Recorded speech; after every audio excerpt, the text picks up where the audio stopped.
No evidence? Suffering. Why does suffering exist? Very good. Those are the two. Anything you hear from atheists, we'll go back to those two things, and so we've dealt with those things. Now, the reason why I want to go to the figures, number one, the Quran talks about people. وَمِنَ النَّاسِ مَن يُجَادِلُ فِي اللَّهِ بِغَيْرِ عِلْمٍ وَلَا هُدًى وَلَا كِتَابٍ مُنِيرٍ. That from mankind will be those who argue about Allah and about the ayats of Allah without any guidance, without any knowledge, etc., etc. But it's also mentioned, there are people who will impress you with their speech.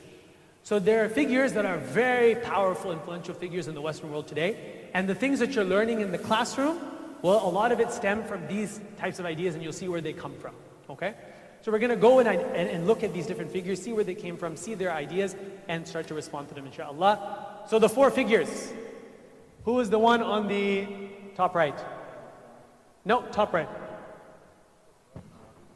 Not Nietzsche, no. No, Freud. Okay, you guys said all the other ones. That's the Freud's left. Okay, the one on the top left. Just want to keep it. On the left? No, on the top left is not Freud. On the top right was Freud. On the top left is?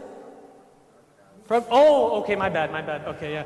All right, let's all get in the same perspective. Yeah, I was saying right. Top left was Freud. Top right is? Very good, Friedrich Nietzsche. Bottom left? That's Darwin. Oh, everyone said Darwin. Everyone knows Darwin.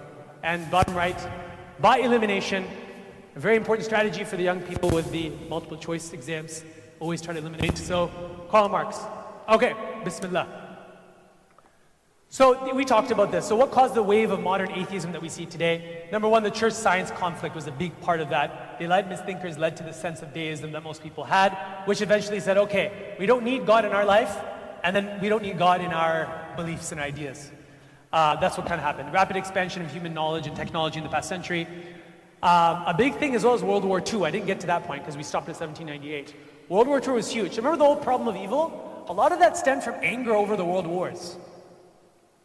Over 100 million people died in the 20th century. It is the bloodiest century in all of human history. We talk about how we're the most enlightened and whatnot.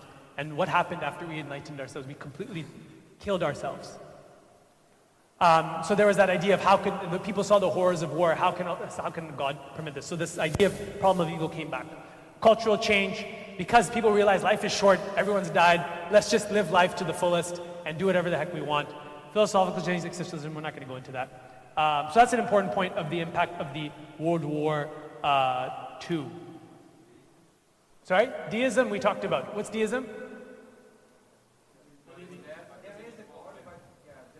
Very good. There's a God, but he's not involved in creation. He doesn't, there's no miracles, he doesn't send prophets, he does not interact at all with his creation. He created it, and then he was the first prime mover in a series of chain of causes. The Qadariyah, but yeah, of course. So, okay, we had the impact. Okay, very good. Essential ideas, but yeah, so basically, let's start with Sigmund Freud.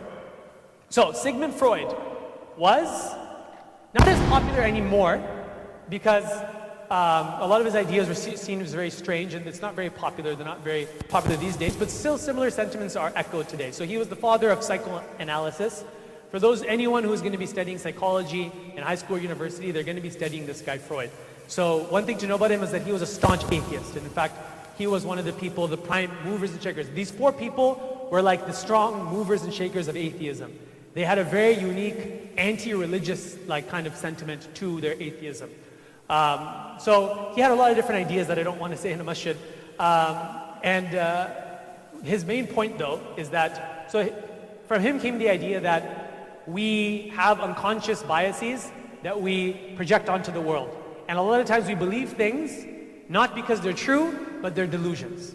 And so he said, so for instance, a person may have the delusion that their partner is cheating on them, or a person may have the delusion that XYZ is happening when it's not really happening. And it's just, the reason they believe that is because of an inner fear. Like they believe the partner is cheating because they're themselves thinking of cheating. And so they say, oh, no, you're doing the same thing too. So these types of unhealthy things, so those are the types of thoughts that are ideas that he had. So he said religion itself is a psychological delusion. And he said that the belief of God is completely childish. And this is some quotes that he mentioned. Religion is comparable to a childhood neurosis. So what he meant by that was that, you know, when children, they need their parents always. They'll start crying if their parents aren't there. or if they see there's a situation, it might be a bit dangerous, and they run to their parents. Why? Because the parents provide protection, stability, structure into their life, right? So what Freud said was that God himself, basically when the adult grows up, if he's not able to grow up properly, he goes into the world, he's old now, he doesn't have his parents to go back to, he's scared, and so the human has to invent this concept of God so that he can feel secure and protected. So he says it's basically an over-identification of the father, it's a very childish notion. That's the idea of Freud, essentially. That was his point. So what is his influence on the 21st century? So the idea, when you hear things like religion is restrictive, it's a prison, let yourself free, this denial of organized religion is very much a Freudian kind of thing, about Freud saying, oh, you're oppressing yourself and making yourself be restricted, you need to set yourself free. And only when you can see, when a man is freed of religion, he has a better chance to live a normal and a wholesome life. These ideas that still exist, they're coming from Freud. Cynicism as well. You know, this idea that, oh, everyone's basically evil on the inside. There was a popular show, I don't know if anyone here has watched it at all, House MD, the show of this atheist doctor, and he had this phrase, everybody lies. That's the cynicism of Freud, that this idea that everyone's just evil deep down inside. That's what Freud said. There's no good. We believe it's the fitrah, there's a good, there's light inside of us. Freud said, we're basically all just looking to fulfill our desires. And so from this came all these religious people that claim that they're so good, actually deep down inside, they're all just corrupt. And so then they start to put out these things, look at this Catholic priest that did XYZ to this child, and look at this person, and they like to put out, anytime a religious figure does something that is really bad, they say, see, look, this is the situation, he's just as bad as everyone else, so why do you have to follow the religion? You're just gonna end up like that guy. So those are ideas from Freud. So what's our response to this idea that, oh, religion and God just comes because people want protection? Number one, this is what's known as a genetic fallacy, which means that just because you have described what you think, why a person believes something, doesn't mean that the belief itself is false. Like, a person can come to a belief about something in multiple different ways. It doesn't say anything about the actual belief itself. It just says about the person. Maybe there are people who only believe because they want protection, but that doesn't mean that God doesn't exist, or it doesn't mean the belief itself is wrong. So that's a wrong, it's a fallacious argument. Number two is that he's right. We talked about this. Without God, there is a deep anxiety, there is a deep pain. And we talked about the reason for that, and how there's nothing else that can fill the void. So from a psychological perspective, actually, it's almost like there's a psychological necessity to believe in God. So actually, he's made an argument for God, in the sense that, oh, you need a belief in God in order to deal with the pain in the world. So in any case, that's Freud. We're not going to spend too much time on him because he's not as important. Nietzsche, on the other hand, very important figure. 1900s. So this is just his backstory. He was the son of a priest. He abandoned his religion. He despised and hated Christianity. He lived a very difficult life, diseases throughout his life. And actually, when he died, he had gone clinically insane, and he was under the care of his sister. Never had a relationship. Never had a wife. Never had a family. That was the case of Nietzsche. In any case, he was influenced by this guy, Arthur Schopenhauer, his idea was, life sucks. And so, there's always a joke I like to make about this and link it to his hairstyle, but I'm not going to go into that here. But in any case, so his point is, life is evil and bad and suffering. Evil is bad, therefore life is bad. And so it's the same problem of evil stuff that we dealt with earlier. That was his point, okay? So he says that the will and the want, this existence of a will means that we are deficient because we need something, and because of that, life is just always pointless and meaninglessness, and we cannot escape that. So that was the point from Arthur Schopenhauer. So Nietzsche said, no, wait a second. Life is suffering, but suffering isn't bad. So you know that statement, whatever doesn't kill me makes me stronger? Who here has heard of that statement? Whatever doesn't kill me makes me stronger. That was from Friedrich Nietzsche. And he said that in his response to this evil. He said, well, no, wait a second. Evil is a good thing, or chaos or harm is a good thing. Why? Because it makes you stronger. So for him, he said, our purpose in life, or our point to be here, is the will to power. Is to amount as much as power as we can, and willingly confront chaos in the world to become more powerful. And he says that that's the case throughout all of the animal kingdom. And he actually said Darwin was wrong when he said that it's the will to survive. He said, no, it's not just about survival. That's too reactionary. Everything in the world seeks to dominate and seeks to achieve power, and that's the good thing. That's what we're supposed to do. That was Nietzsche's idea. Yes to chaos. And he was the one who said that basically, we're alone, life is miserable and pointless, but deal with it, be your own boss, live life to the fullest, and forget living to serve others. So you see a lot of his ideas in the modern self-help industry.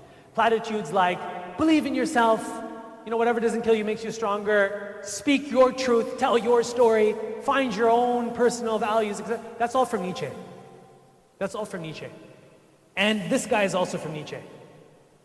So this is the Joker from the Dark Knight film. The Joker actually has been argued to be a Nietzschean philosopher rather than a madman. And in fact, the first line in the movie that he says is, whatever I believe, when they say, what do you believe in? He says, what I believe is, who can reveal that they're big Dark Knight fans in the masjid? And we'll all shame you and judge you. What did he say when they asked him, what do you believe in? Okay, I guess I will be the only one who will reveal that to himself. He said, I believe whatever doesn't kill you simply makes you stranger. I mean, that was his twist on it, just because obviously it's a joke, but it was Nietzsche's idea. And he constantly was setting out to prove that all this life and all these morals that people use to invent to be good, it just makes people weak. And he often said, oh, this is boring. He would do things because, oh, this is boring. I don't want to take down the mafia because it's boring. I like Batman because he's fun. That type of thought, that's Nietzsche's thought. This is the moral outlook of atheism. When Nietzsche mentioned, there is no morals, and so Nietzsche said, okay, so then what we're here to do is amass power. So I think that this is a great demonstration of the moral outlook of atheism. An agent of chaos. Okay, so like I said, these are more of the same things. So he said God is dead. And so what he meant by that is, in the Enlightenment age, as a collective group, the European civilization, quote unquote, killed God. What he means by that is, they disbelieved in him. And then he said, and we are the ones who did it, meaning that they disbelieved in him. But then he realized, he said, how are we going to replace him? And he actually predicted, he said, because of this, you will see the rivers will not be able to contain the amount of blood that will be spilt. So he predicted the blood that will result from the nihilism of atheism in the 20th century. And that's what happened. You know those world wars, the 100 million people that died, had nothing to do with religion. Absolutely nothing to do with religion. In fact, 60 million people that died under Stalin was an atheist regime. And these people start blaming God. In any case, we'll get to that. So, this is what he said. So, see, we need to invent our own values. We need to invent our own morals. He had the idea of we have to become Superman. We have to become the Overman, the Übermensch in German, which is the idea of become our own gods that create our own values. And what happened when we did that? The 20th century happened, when people started to try and create their own values. So this is a quote from him. What is good? All that enhances the feeling of power, the will to power. The power itself is in man. What is bad? All that proceeds from weakness. This is the idea here. SubhanAllah, Allah subhanahu wa ta'ala says in the Quran, أَفْرَأَيْتَ مَنِ اتَّخَذَ إِلَهَهُ هَوَى وَأَضَلَّهُ اللَّهُ عَلَى عِلْمٍ وَخَتَمَ عَلَى سَمْعِهِ وَقَلْبِهِ وَجَعَلَ عَلَى بَصَرِهِ غِشَاوَةً. So sobering to hear these verses of the Quran, that Allah says, have you seen the one? And now we can see it. You know, in this time that it was revealed, it's talking about individuals and just to their desires. You're seeing it now on a political sphere. Look what happens when you leave man to their own desires to create their own values. Look at that person. Allah tells us to consider the person. And that's what you see in the 19th century. And God is not dead. Rather, Allah subhanahu wa ta'ala is ever living. And He's Al-Hayyul Qayyum. But Nietzsche is dead. And he died a very, very, very disgraceful death, as I mentioned, just at 45. Had a horrible life, really, for his whole life. And his ideas about the power, and he was German, they were later used by the Nazis, actually. This idea of will to power. Yes? Oh, sorry. Have you considered the one who has seen, who has made his own desires as his God? And Allah subhanahu wa ta'ala let that person go astray and put a seal on his hearing, on his heart, and over his seeing is a curtain. And who will guide this person after Allah subhanahu wa ta'ala? Do you not reflect or remember? Okay, very good. So that is Nietzsche. Any questions about Nietzsche or anything? Any thoughts? Oh, we didn't respond to Nietzsche, sorry. Oh, we kind of did. Yeah, we did, sorry. Okay, let's move on to Karl Marx. So it's the third figure. Yes.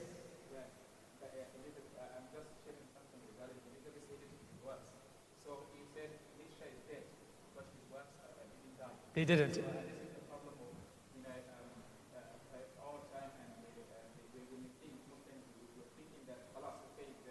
Very good point. Yeah. Very good. Very good. Very good. Jazakallah khair. Beautiful point. Jazakallah khair. Very wise point. So yes, Nietzsche is that himself, but his ideas live on, and we're seeing them manifest in many different ways. And I said, the self-help industry, which many Muslims turn to, by the way, and the reality is that that's almost on our end as well. We have failed to provide the Muslim community with an idea of tazkiyat nafs, the idea of self-development that would be of value to people to live in the world and the challenges of the world. Alhamdulillah, I'm really happy that we have a series here on Sundays, the Purification of the Soul series that Sheikh Ahmad does.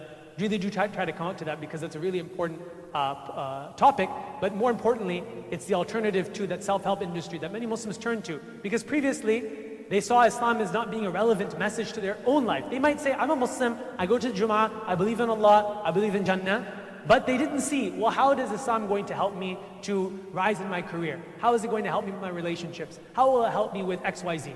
But it does. And so that's something that we definitely need to do. Bismillah. Okay, Karl Marx, the father of communism. That's what Karl Marx was. Marxism is also kind of synonymous with communism. It's a thought that led to communism.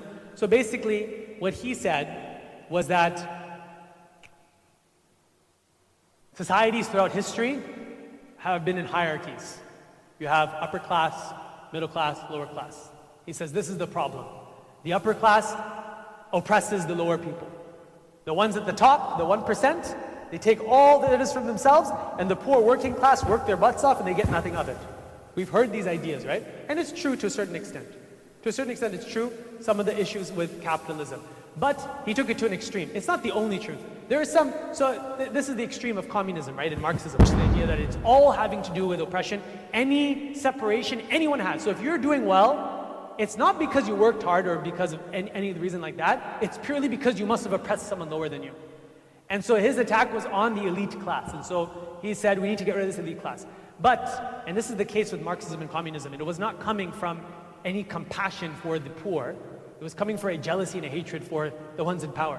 You know the novel Animal Farm. Who here has heard of Animal Farm by George Orwell? Very good. That's the point of the novel is basically critiquing Karl Marx's political thought, not his atheist thought. Because Animal Farm is basically about these animals who start to say, oh, we're going to stand up against the big guy.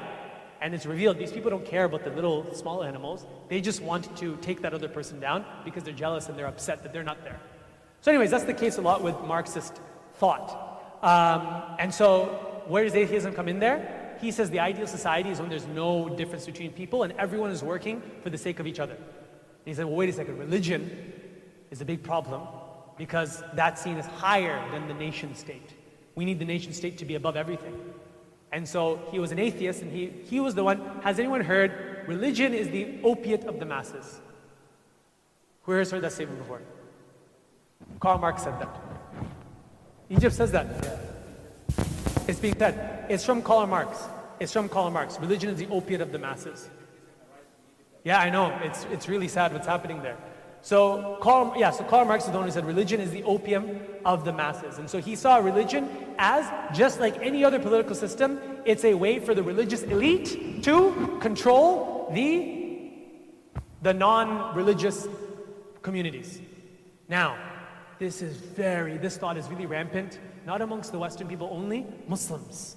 Muslims have this antipathy towards people of knowledge, towards imams, towards scholars, towards any religious order. Masajid, it's coming from Marx.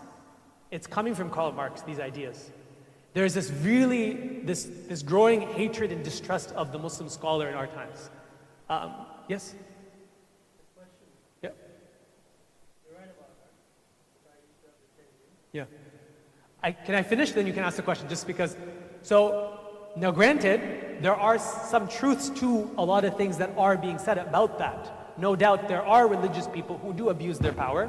No doubt there are corrupt scholars who are, being puppets of governments and these types of things. No doubt there are people who are oppressing people. That definitely exists. That's the same thing with what he mentioned about the elite and whatnot. Yes, it does obviously exist, but like, is that anything new? Everyone knows that. It doesn't mean every single person is like that. It doesn't mean we do away with the system totally, just because some people are using it in this sense. By and large, the vast majority of people who are in these types of areas are not in it to oppress people.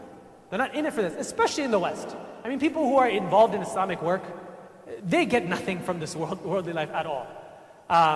And may Allah subhanahu wa ta'ala reward everyone for their sincerity. So the idea, of course, there's some element of truth to it, but the amount that is being put out there, you know, there's a lot of hatred towards the masjids and whatnot, and there's problems with every single, you know, Islamic organization, with everything.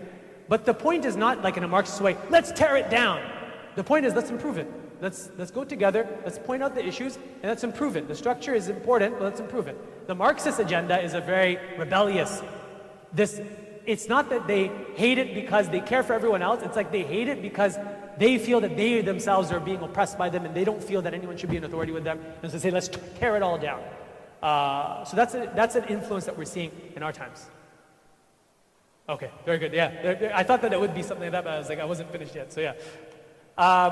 Okay, so Marx rejected the idea that moral values come from the divine, and also rejected that they come from reason. What he said was basically it's just a product of economic conditions. So morality itself is all just about economics, and it's about the ruling class.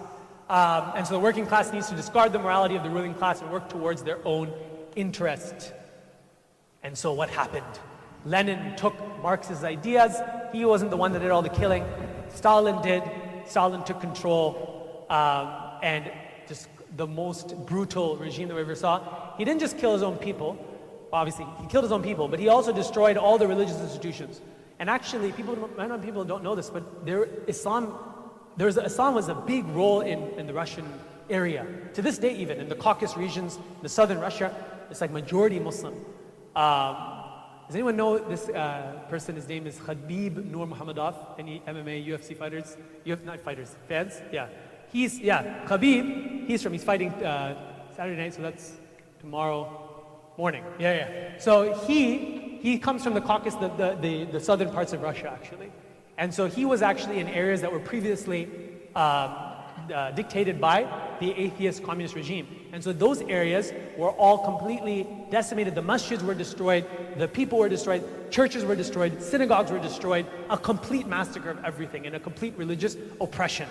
So this was when people say atheists, oh, religion causes so much violence. Like, the one atheist, like there's been, throughout human history, every single civilization had at its root a religion, okay? The first real atheist political institution, look what it did. And you might say, oh, that's just Russia, right? That's just Russia. What about Pol Pot of Cambodia? What about General Mao in China? The same thing, killing millions and millions of their own people when they tried to institute the communist regimes. So that's another important thing that people say, oh, religion is the cause of violence. Like, come on. When you look at the 20th century, like, any honest person can't say that. That's the source of all the violence. And even to this day, they talk about Israel and Palestine, talk about all these different areas. It's politics at this point. So yeah, this is the Communist Party. And it's our duty to destroy every religious world concept. Very good. Solzhenitsyn, Alexander Solzhenitsyn. He was not a communist. He was one of the people who was actually he was in one of the concentration camps of the communist regimes, the Gulag archipelago. So the Gulag camps were concentration camps that very wealthy people would go to because they said, oh, you're the problem, throw them all into the camps. So he literally spent years and decades studying what happened, spoken to people, reading everything. And he said if he was to summarize what happened in Russia, men have forgotten God. That's why all this has happened.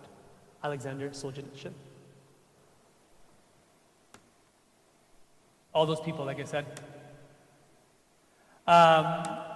Okay, so that's Karl Marx, but I wanted to say some other things. So yeah, so Karl Marx, the influence, communism is kind of basically dead. There's still, you'll see in the university campuses, Marxism, Marxist thought. And be careful because a lot of these people, like I saw in a poster actually in Toronto.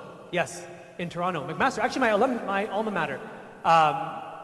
There was basically this poster from the Marxist group of McMaster And in the poster, the front page of the poster was a hijabi.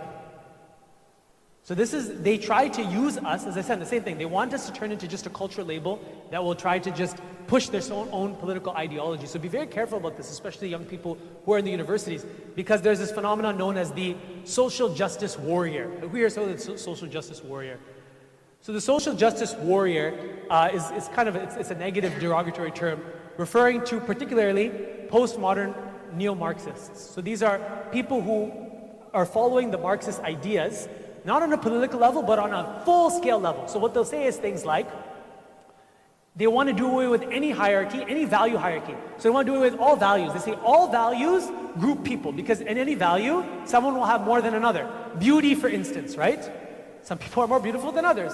Oh, we can't have that. So what will they say? Beauty is all subjective. You're beautiful in your own way. And subhanAllah, there's a very disgusting movement about people who are just morbidly obese, posing in very disgusting kind of things and saying, you know, to the heck with your beauty standards, blah, blah, blah, blah, this is beautiful. And it's like, no, it's not, right? Like any normal person with sense, because it's from the fitrah. Allah put in our fitrah these values. It's not something that you can just toy around with and say, oh yeah, beauty is whatever you believe it to be. Justice is whatever you believe it to be. This is whatever you believe it to be. Truth, they say truth itself. It's whatever you think is the truth. It's a complete relativization of absolutely everything. That's the postmodern neo-Marxist movement, and it's rampant in the universities, and it's infecting our young Muslims going to university. Actually, these days, atheism, this is remember how we're behind? This is an outdated talk, you can say, about 5-6 years late, you can say. Because atheism is not really the main thing in the universities now. These days, it's this what I described now. People are confused about this. So Muslims will say things like, truth isn't objective. Everyone has their own truth. And it leads to this pluralism. Oh, anyone can, get into Jannah. Oh, I believe Islam is true. That's my identity that I've chosen, but that's their truth. These talk shows, Oprah and Ellen. Oh, I'm speaking my truth. You need to speak your truth. Like, what the heck does that mean? Right? But that's what's coming from Marx. And you understand the idea? Because they say, if you impose your view or any objective view of a value, then you automatically oppress people. Because some people won't have that value. Some people don't have the truth. Some people don't have wealth. Some people are not beautiful. Some people are not intelligent. That's another thing they're attacking. The concept of IQ, intelligent quotient. Oh, there's different types of intelligences. It's not just about IQ, it's about all these things. You look at the data, it suggests, if you were looking, particularly in terms of competence and in terms of academic success, it's IQ, okay? I don't care if you are musically talented, it's not gonna help you in school or in the vast majority of jobs, But they try to attack even intelligence like that. And they say, oh, intelligence is this, or that, the other. And so now, instead of valuing competence, what these people are valuing is diversity. And this is a trap Muslims fall into as well. We love to go above diversity. Why? Because we're included in that. Because we're a diverse minority. And this is the difficult thing. This is a difficult conversation to have. At what point do you draw the line? Because that is politically expedient for us to jump on the bandwagon of diversity and inclusiveness, because we're a marginalized minority community. We're generally people who people have antipathy towards. And so it's nice to jump behind a bandwagon that says, oh, diversity for all, right? And oh, we want inclusiveness. Since when is inclusiveness a virtue, right? Since when is tolerating falsehood a virtue? Yes, tolerance and acceptance and dialogue and civil dialogue and compassion, those are virtues, 100%. But since when is me validating your false claim a good thing? So you have this concept of multiple genders now, right? Gender itself is a oppressive construct. You can't choose your gender, it's given to you. Society chooses, you're a male, you're a female. Why should society choose if you're a female, you're a male? Because when they choose it, what does that do? It dictates the outcome. It dictates your social role. It makes that person a mother. It makes that person a father. It makes this person this, it makes this person that. Why is society choosing that? So they're called social constructionists. They say gender is a social construct. It's not biological. It's actually not a part of who we are. So a person might think, wait a second, it's quite clearly biological. So you have to understand, they make a separation between sex and gender. So they say sex, there's male and female, biologically, there's clearly different. But gender, that's totally different.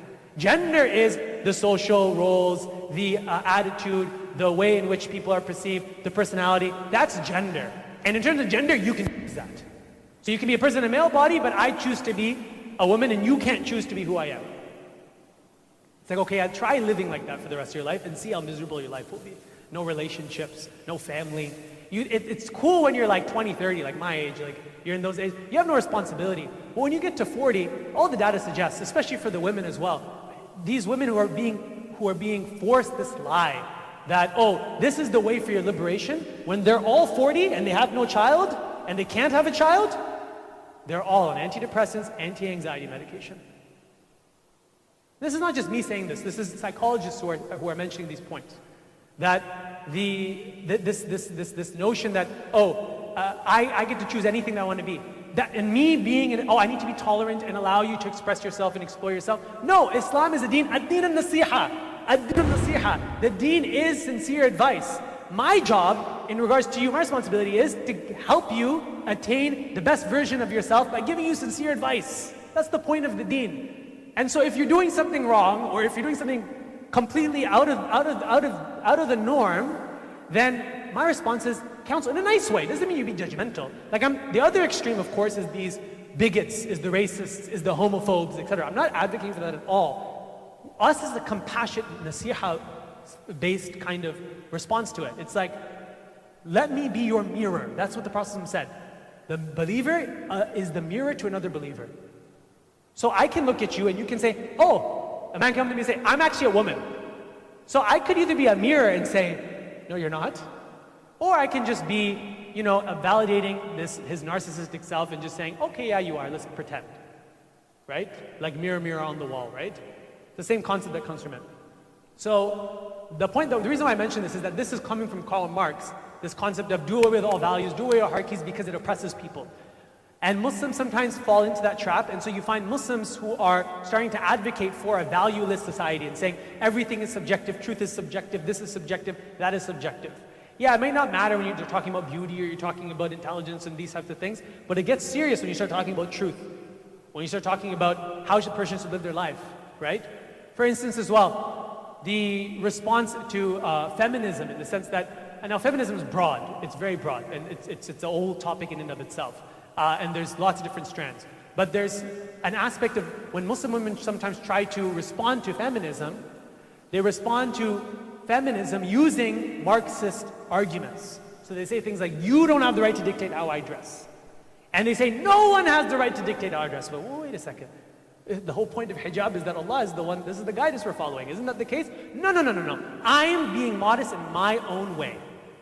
And so you have these very weird different styles of people. You have different people, some people even not really wearing hijab, and they're saying, this is my hijab, right? And I'm not saying, obviously, oh, then this person is a bad person or whatever. I'm not saying that at all. Obviously, everyone's in a different stage in their development. If you're not wearing hijab, if you're wearing whatever, that's totally up to you. I'm talking about the attitude of the mentality, this idea of, I am the one who dictates how I live completely my life. Sorry? Yeah, lifestyle, homosexuality, and these types of things. These are all areas that are causing a lot of confusion, and people say, yeah, that's totally fine. And our particular, like I said, we don't advocate for homophobia. That's never within the Islamic discourse of things. We're a compassionate deen.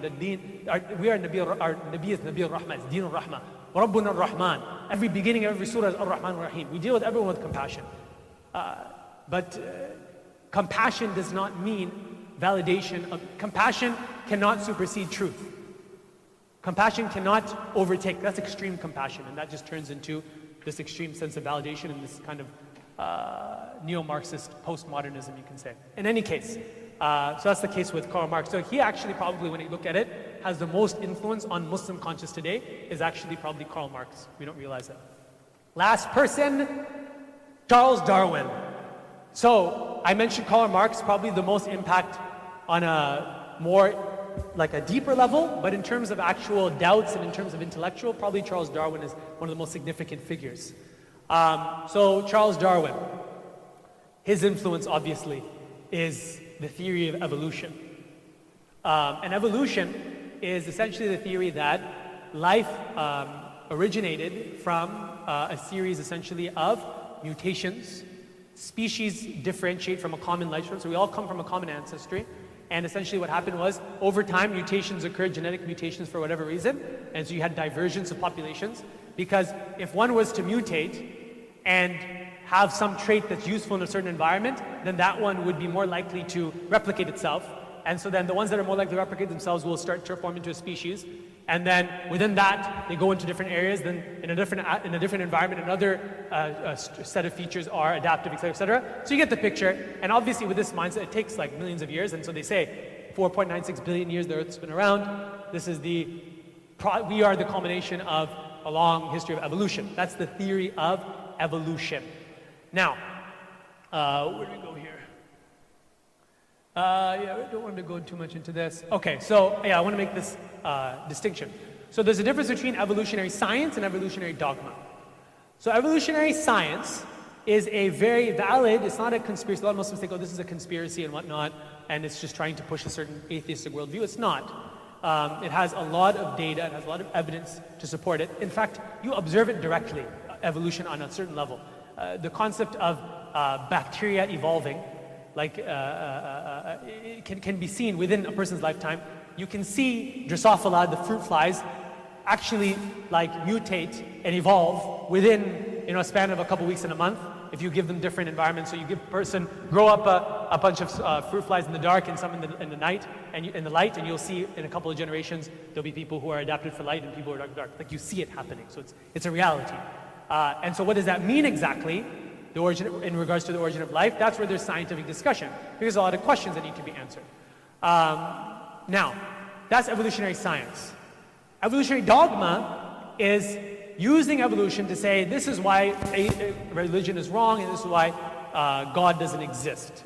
And that's dogma. And most of the atheists, at least the new atheists, they use evolution as dogma rather than science. And so Muslims as a response, instead of understanding what exactly is evolution, they just say, oh, it's all wrong. And they use very backward arguments like, oh, if humans evolved from apes, why are there still apes around? Like, if you were to say that to someone who actually understood the theory of evolution, they just laugh at you because it's just a totally ignorant claim of it, of how evolution actually works. So these types of arguments that you found, like from Harun Yahya in his types of books from a long time ago, like the 90s, from his kind of responses to evolution are, not only are they not strong, they're just totally wrong. So these are different books though. So as I mentioned, the evolutionary scientific investigation is an honest field that seeks to answer questions about life and the development of life. And because they're honest, they recognize a lot of the holes and the problems in the theory of evolution. And they don't say that to say, oh, theory of evolution is wrong. They say, okay, we have a model here, it's clearly right to a certain extent, but we need to develop it further. We need to enhance it, be able to understand how does it actually explain a lot of different things. So these are some books, not theistic religious people, just honest evolutionary biologists. These are not people like our left field. Honest evolutionary biologists who are speaking about a lot of different issues and problems within the theory of evolution and why there needs to be a lot of different reform and a lot of different ways of discussing it. And so for anyone who's interested, you can just snap a picture or whatever and take a look at some of those books for your own reading. Here's just a quote by Thomas Nagel. It's no longer legitimate simply to imagine a sequence of gradually evolving phenotypes. Phenotypes just means traits. A phenotype is your eye color, your skin color, your hair color, how many limbs you have. Those are phenotypes. Genotype is the gene that determines your phenotype. As if their appearance through mutations in the DNA were unproblematic, as Richard Dawkins does for the evolution of the eye. What is he saying here? He's saying, look, we can't just explain all of this amazing, breathtaking beauty and stunning creation and complexity to randomness. Like he's like, that's not a real explanation. There has to be some other factors that play here as to how the eye developed, for instance. Like all the different things have to come together for the eye. Look in the human body, all the different processes and all the different systems, the immune system, the gastrointestinal system, the cardiovascular system, the respiratory system, the immune system, all the different systems, the musculoskeletal system, the nervous system, the brain, all of them that have to come together, work together to produce our experience, right? So you can say, oh yeah, it's possible, like percent chance that it happened and it just happened. And he's like, that's not really a scientific answer. Science is meant to explain things, not just say that's random. The point of science is to make order into the chaos. Things seem, how can we put all things together and explain a phenomenon? So he says, because even randomness doesn't really exist, when someone says random mutation, because what they're really saying is, it's full of factors that we cannot fathom their complexity, so we just call it random. So for instance, you flip a coin. When you flip a coin, You say, oh, that's just random. It's not random, actually. It's determined based on, obviously, Allah's qadr, but through some of these laws that Allah has created, it's determined based on the force that you put it up, based on the friction of the air, based on the air friction. All of that will determine. If you could calculate all those things, you could predict 100% certainty. What is the outcome? So it's not random, it's just that it's too much for us to compute. So random mutation, it's not random mutation, it's the result of UV light radiation, the result of XYZ occurring, the result of this whatever happening. It's a lot of different things that come together. So that's the idea what he's saying, but we can't just use the word random, and we have to try to understand exactly how we have this. The second problem that he says we need to understand is what's known as this point. Human beings compared to the rest of the animals, we have civilization, morality, culture, language. Language is a problem. Noam Chomsky, Stephen Jay Gould, I think Thomas Nagel, no, not Thomas Nagel, Stephen Jay Gould, they all mentioned that language is like the biggest challenge to the theory of evolution in regards to human beings, particularly. Like every other animal, you can explain it. Human beings, they say, how did humans develop language through evolution? So you might say, oh, what are you talking about through evolution? Humans just learn language as they grow up. And they say, no, wait a second. A kid learns to speak when he's 2. A kid learns to speak language, you know, complex languages with the grammar and the spoken word when he's 2 years old. Think about it like this to really understand how complex language is. Imagine I put you go off on a Tesla spaceship, what's his name, Elon Musk, you go on the one-way trip to Mars, and you go to Mars and you encounter an alien Martian civilization. And in this Martian civilization, hypothetically, they communicate through, they have like these antlers, say 3 antlers, or say 3, like whatever you want to say, and the colors, so you can say 3 antennae, and then colors emit, and based on the colors, they communicate. You understand? So that's their method of communication. So red means one thing, green, and different combinations, so that's 3. Imagine you were just sitting there for 2-3 years. Would you be able to communicate? Maybe if there was only 3. Let's say there's 50,000 antennas with all these different colors going around. Would you be able to pick it up in a couple of years? There's 50,000 words in the English language. The baby at 2 years old, subhanAllah, la ilaha illallah, the baby is hearing 50,000 words constantly throughout speaking language. La ilaha illallah. So from this, they say, so clearly language is actually biologically natured, hardwired into our brain, the capacity to learn. And Allah says in the Quran, "Allama Adam al-asma kullaha." Allah taught Adam the names. And so, who? Shamsi's still alive, yeah. So what was I saying? So yeah, it's biological. So they said, wait a second, if it's biological, then it must have evolved. How did it evolve? And the question comes because language isn't useful unless other people understand what you're saying. So one person, for example, say, because the idea of evolution is one person gets this advantage, right? One person gets whatever you even want to say it, speaking words symbolic, the other person doesn't understand. How does that benefit him at all? In fact, it probably puts him in a disadvantage because no one can understand what he's saying. So how did language evolve? Very, very interesting question there. This doesn't mean evolution is wrong, and this is an important point. What I'm saying is we need to be very academic and intelligent about it. It doesn't mean, oh, that's why theory of evolution is wrong. No. It means that theory of evolution is incomplete. There are aspects of it that make a lot of sense based on the data, but there are some issues here. Secondly, obviously, we have wahi from Allah subhanahu wa ta'ala, so there are some lines that we draw theologically, not scientifically, theologically. So we believe that Allah subhanahu wa ta'ala created Adam in the heavens and sent him down. So at the most, using our theology and what we believe, the orthodox position. Of course, there are Muslims, I remember I mentioned about the progressivism, there are Muslims who say, oh, that was just a metaphorical story, okay? And you will encounter this as well. Now, it's easy cop-out, because now you don't have to deal with the problem of evolution, right? But what I say to that is that what happens when you open that door is that the entire book becomes metaphorical. Who to say anything else is a metaphor? Salah, everything, all the stories. So then the book becomes totally not a book of guidance, right? So people have said this, by the way. Philosophers and Muslims have said this before, oh, the Quran is metaphorical or whatnot, and it's been refuted. Ibn al-Qayyim does a great job in Mukhtasar al-Sawa'iq talking about these different issues. But in any case, so you'll see that as a very alluring kind of way of getting out of it. Oh, it's a metaphorical story. But we need to stay true to those orthodox roots. So in any case, so what we can say, the most we can say about evolution from our perspective, putting it all together, is that because the Quran is silent about the other, how Allah created all the other creatures. there's some things you find in tafsir books not really authentic. But the Quran itself is definitely silent. The hadith, the authentic hadith, the well-established authentic hadith, not really at all. There's no real clear point of how Allah created everything. In fact, you can say in the Quran, Allah says, Allah created everything from water. So that suggests common origin of life from water, right? Which is exactly consistent with the theory of evolution.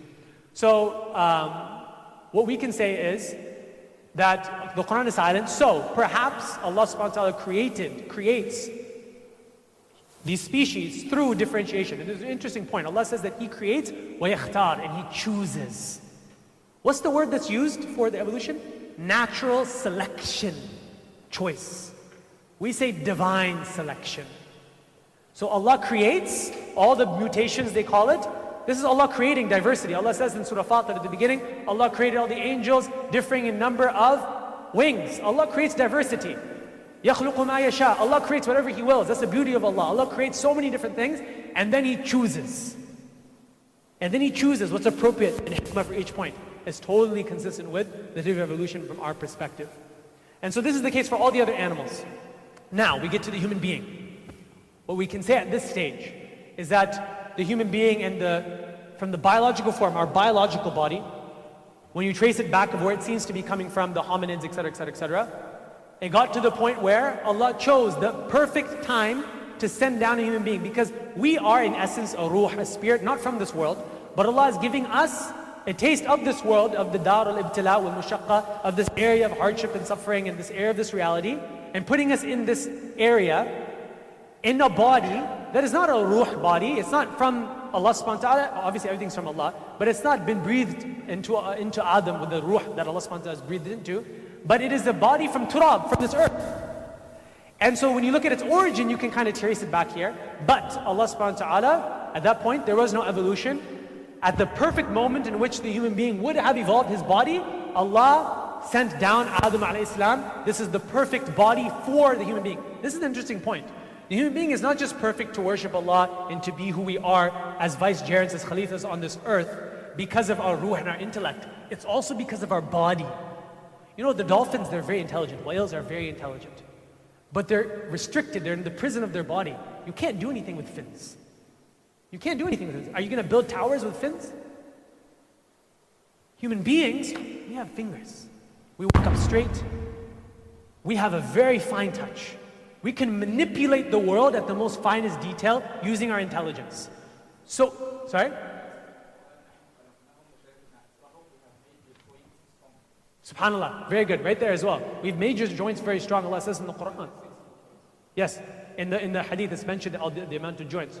And so, the joints that I mentioned, so the body that we have, it's a perfect with our intellect. Any other animal you put our intellect in, we'd have problems to actually get what we want to do. But the human body is perfect, absolutely perfect. And so you have the perfect ability to manipulate the world at the finest level and the greatest aql to be able to envision what you want to manipulate the world to become. And so Allah chose the best vessel for the ruh of Allah subhanahu wa ta'ala to do the work of Allah subhanahu wa ta'ala on this earth. So that's the most that we can say at this point. And the idea of, random mutations and whatnot, what about all these random mutations? Why do they exist, right? We mentioned random isn't really a concept. Secondly, Allah, as I said, creates everything He wills. So within that species, Allah will create this genetic, I don't call them mutations as if it's a negative thing. Allah creates multiple different ways of being. And then Allah chooses after that. And who's to say? People say, well, that seems kind of pointless. You just create all these mutations and then after 1 billion of them, like one stays, because that's the kind of ratio we're talking about here. So there's a concept known as the butterfly effect. Who here has heard of the butterfly effect? So the butterfly effect is essentially, there's a movie, Butterfly Effect. It's not, it kind of talks about that, but not really. But the butterfly effect is the idea that everything is so interconnected that the flap of a butterfly wing 1,000 years ago could, if you look at the event, the butterfly wing caused a wind to occur to this one person sitting there, and then he felt a good breeze, and then he became inspired, and then he decided to go home and be happy with his family that day, and then the family did X, Y, Z, and then boom, boom, boom, boom, boom, it changed and saved it. And you go on to this day, and it's like, now you have this family are the kings, and if that butterfly did not flap its wing, that wouldn't have happened. That's the theory of the butterfly effect, that the most smallest, basically, things could cause the biggest things later on. So when you think about that, it's a very interesting concept. And it makes sense theoretically. So when you think about that in regards to the random mutation, it's all, and as the brother said, إِنِّي أَعْلَمُ مَا لَا تَعْلَمُونَ, as the brother was saying, one of the most important parts of our discussion. Allah knows what we don't know. Who's to say that that mutation didn't have that one extra step that that one person took, or the tendency that this one organism took that annoyed this one person and bit him, and then he got bit, and then he was able to realize, oh, subhanAllah, people are suffering around the world, I should give some money to help some orphan, and then he gives the money and the orphan gets a food that day because of that mutation there. So everything Allah does is with a purpose and the hikmah. So subhanAllah, when you think about that, every mutation, every moment, every leaf that falls except with the knowledge of Allah, it's all connected together. It's all meaningful.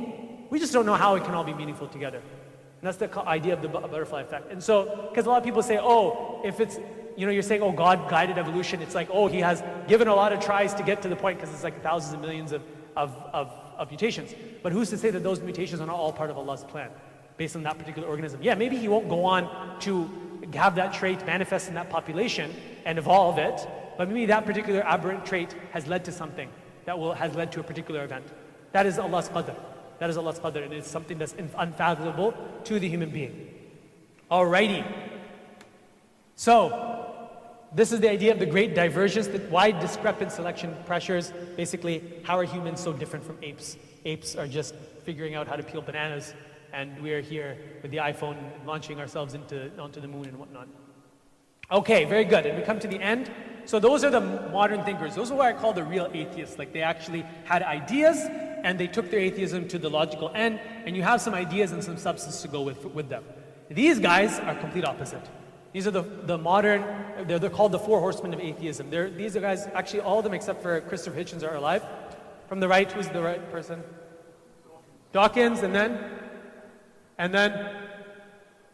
Hitchens, and then Daniel Dennett. So those are the four horsemen of the modern atheism. Richard Dawkins came out with this book, God Delusion, total, like, he's not a philosopher, he's a biologist, he's an evolutionary biologist.